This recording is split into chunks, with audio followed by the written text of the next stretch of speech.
الحمد لله نحمده ونستعينه ونستغفره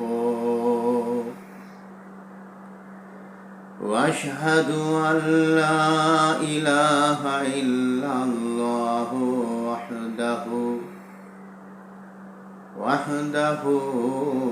لا شريك له وأن محمدا عبده ورسوله أما بعد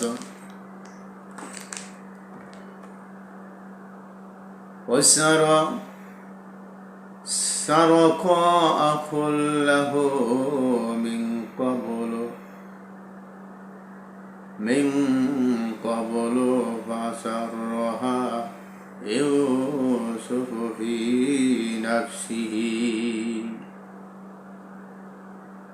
ولم يبدها لهم قال أنتم شر مكانا والله أعلم بما تصفون الحمد لله رب العالمين সমস্ত প্রশংসা এক আল্লাহ রব্বুল আলামিনের জন্য।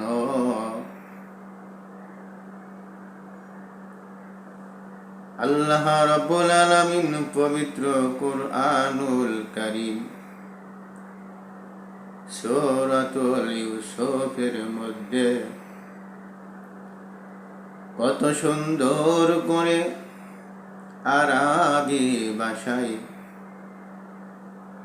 তার বান্দাদেরকে তেলাওয়াত করে শোনাইয়ে এবং তার অর্থ জানাইয়া দিয়েছে। আল্লাহ রাব্বুল আলামিন বলেন, সারাকা আখুল লাহু মিন ক্বাবলু ফাসাররাহা ইউসুফ ফি নাফসিহি ওয়ালাম ইবদিহা লাহুম ক্বালা আনতুম শাররুম মাকানা। আল্লাহ রাব্বুল আলামিন পবিত্র কুরআনুল কারীমের মধ্যে তার পয়গম্বর হযরত ইউসুফ আলাইহিস সালামের কথা বলে।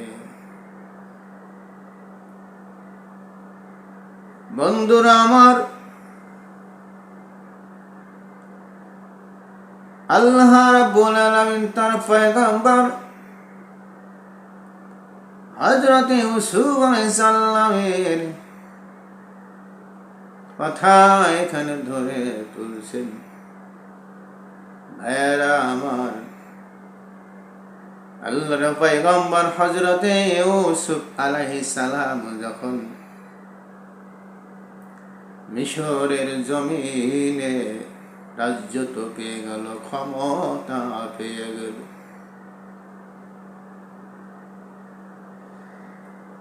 এই মিশরের জমিনে রাজ্যত্ব পাওয়ার পর যখন তিনি তার স্বপ্নের ব্যাখ্যা অনুযায়ী যখন দেশ পরিচালনা করতে লাগলেন, অভাব অনটনের মধ্য দিয়ে, সেই অভাব অনটনের মধ্য দিয়ে যখন মিশরের জমিনে মিশরের আশপাশ এবং দূর দূরান্ত থেকে মানুষজন এসে খাদ্য নিয়ে যা। বন্ধুরা আমার, এই কথাগুলো এই জন্য বলি, আল্লাহ রাব্বুল আলামিন যে এরকম করে হযরত ইউসুফ আলাইহিস সালামের ভাই বিনিয়ামিনকে ইউসুফের কাছে রেখে দিলেন। আমি আগের আয়াতে বলেছি আল্লাহ রাব্বুল আলামিন বলেন দেশের বাদশাহ হলেই যে যা চাইবে তাই করবে। বাদশাহ হয়েছি বলে আমার মন মতো আমি কাজকর্ম করব, মনে যখন যা চাইবে তাই আমি করব। আমার আল্লাহ রাব্বুল আলামিন সেই কথাই বলেন। আল্লাহ রাব্বুল আলামিন বলেন বাদশাহ হয়েছে বলে কি তুমি তোমার ইচ্ছা অনুযায়ী কাজ করতে পারবা বা করবা না, তুমি পারবা না। দেশের ক্ষমতা তোমাকে দেওয়া হয়েছে এই জন্য যে তুমি দেশের ভবিষ্যতের জন্য ভালো কিছু করবা।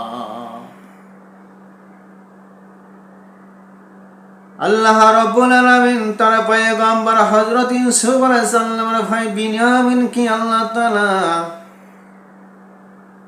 কেমন করে কোন কৌশলে ইউসুফের কাছে রেখে দিলেন সেই সম্পর্কে এখানে বলতেছে আল্লাহ রাব্বুল আলামিন। আল্লাহ রাব্বুল আলামিন বলেন সারাতা আখাল্লাহু মিন ক্বাবলু ফাআসাররাহা ইউসুফু ফি নাফসিহি। ইউসুফ আলাইহিস সালামের ভাইরা বলতে লাগলো যখন ইউসুফ আলাইহিস সালাম তার শর্ত অনুযায়ী যখন তার সেই পানপাত্র দামি একটি পানপাত্র ব্যাখ্যায় আসিয়াছে রূপার বা স্বর্ণের একটি পানপাত্র, ইউসুফ আলাইহিস সালাম আল্লাহ তাআলার কৌশল অনুযায়ী বিনিয়ামিনের মালের মধ্যে রেখে দিয়েছিলেন। যাই হোক আমার ভাইরা, শেষ পর্যন্ত তো যখন ইউসুফ আলাইহিস সালাম বিনিয়ামিনকে রেখে দিবেন, এই রেখে দেওয়ার পিছনে আল্লাহ রাব্বুল আলামিন বলেন বাদশাহ হয়েছে বলেই কি তুমি তোমার ভাই বিনিয়ামিনকে তোমার অন্যান্য ভাইদের কাছ থেকে জোরপূর্বক রেখে দিবা? এটা তো হতে পারে না। সুবহানাল্লাহ। আল্লাহ রাব্বুল আলামিন সেই কথার পরিপ্রেক্ষিতে বলেন যখন ইউসুফ আলাইহিস সালামের ভাইরা সামনে সামনে যখন দেখতে পেল রে না রে বাদশাহর হারানো পানপাত্র তো আমাদের ভাই বিনিয়ামিনের মালের মধ্যে পাইল, এখন কি করা যাবে? যখন বিনিয়ামিন পান মালের মধ্যে পানপাত্র পাইল তখন আল্লাহ রাব্বুল আলামিন বলেন সারাকা আখাল্লাহু মিন ক্বাবলু ফাআসাররাহা ইউসুফু ফি নাফসিহি। তখন তার অন্যান্য ভাইয়েরা বলতে লাগলো না ঠিকই আছে, বিনিয়ামিন চোর সে চুরি করেছে, কিন্তু তার আরো একটি ভাই ছিল ইউসুফ, সেও চুরি করেছিল।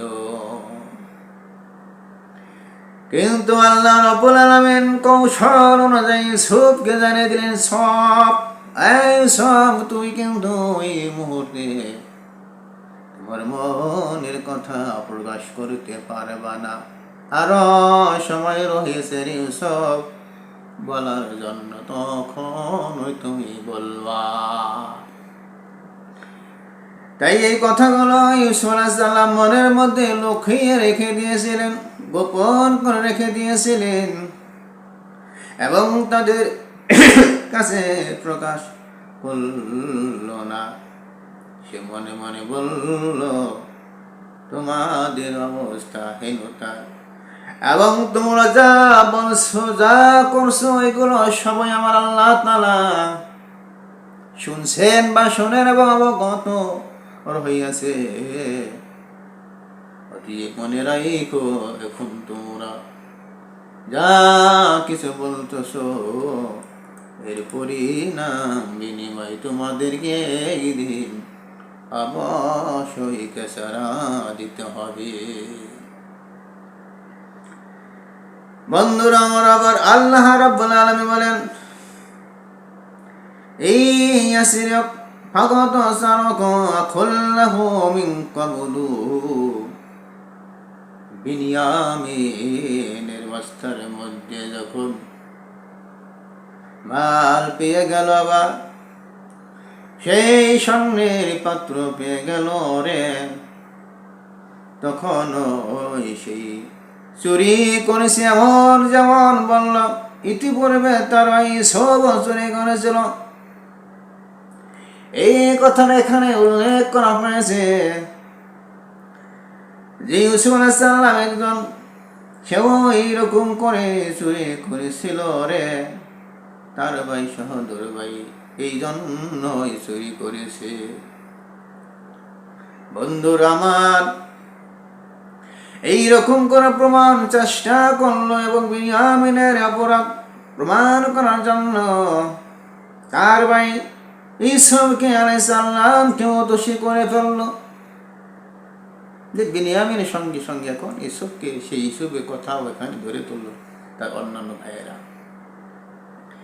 সেই জন্য আল্লাহ রাব্বুল আলামিন বলেন, আসররাহা ইউসুফা ফি নাফসিহি, তাদের এই অভিযুক্ত করার বিষয়টি সে নিজের মনের মধ্যে গোপন করে রাখলো এবং তার জবাব সে পরবর্তী সময় দিয়েছিল। ওই যে আল্লাহ রাব্বুল আলামিন বলেছিলেন, ইউসুফ এখন যে তোমার ভাইয়েরা যে কথাগুলো বলতেছে যে তার একটি ভাই ছিল ইউসুফ, সেও চুরি করেছিল, অতএব তুমি এখন তাদের সামনে তাদের কথার জবাব দিও না, কেননা আনতুম শাররুম বা আনতুম শাররুম মাকানা ওয়াল্লাহু আ'লাম বিমা তাসিফুন। ইউসুফ আলাইহিস সালাম এবং নিজেকে মনে মনে বলেছিল, ইউসুফ আলাইহিস সালাম তার মনকে ওই সময় মনে মনে বলেছিল, তুমি এমন অবস্থায় রয়েছ যখন সত্য কথা বলতেও তুমি পারতেছ না, অতএব ধৈর্য ধরুনে মন, অবশ্যই আমার আল্লাহ রাব্বুল আলামিন প্রকাশ করে দিবে। তাই আল্লাহ রাব্বুল আলামিন বলেন, উকমালু ইয়া আইয়ুহাল আজিজু ইন্না লাহু, আল্লাহ রাব্বুল আলামিন বলল, হে আজিজের পিতা আছেন অতিশয় বৃদ্ধ, মানে ইউসুফ আলাইহিস সালামের বাইরে বলতে লাগলো, হে রে মিশরি আজিজ, এই বিনিয়ামিনের বাবা আছে, তিনি অতিশয় বৃদ্ধ একজন মানুষ, কেননা এর আগে তার ভাই ও ইউসুফের যন্ত্রণায় এখনো তিনি শোকে কাতর হয়ে গেছে। আর এরপরে যখন আবার আপনারা তার আর এক সহোদর ভাই বিনিয়ামিনকে রেখে দিবেন, মনে হয় এর জন্য তিনি আরো ব্যবস্থা হয়ে যেতে বা আরো অসুস্থ হয়ে যেতে পারে, এমন কিছু মৃত্যুবরণও করতে পারে। অতএব আপনি আমাদের এই বিনিয়ামিন সহোদর ভাইকে ছেড়ে দিন, আমরা আমাদের বাবার কাছে কথা দিয়ে আসিয়েছি যে, বাবা ও আমাদের বাবা ইয়াকুব, আপনি চিন্তিত হবেন না, আপনি দুঃখ করিয়েন না। আমরা যেমনি হোক আমাদের ভাই বিনিয়ামিনকে আপনার কাছে ফিরিয়ে আনব। এই কথার পরিপ্রেক্ষিতে আল্লাহ রাব্বুল আলামিন বলেন,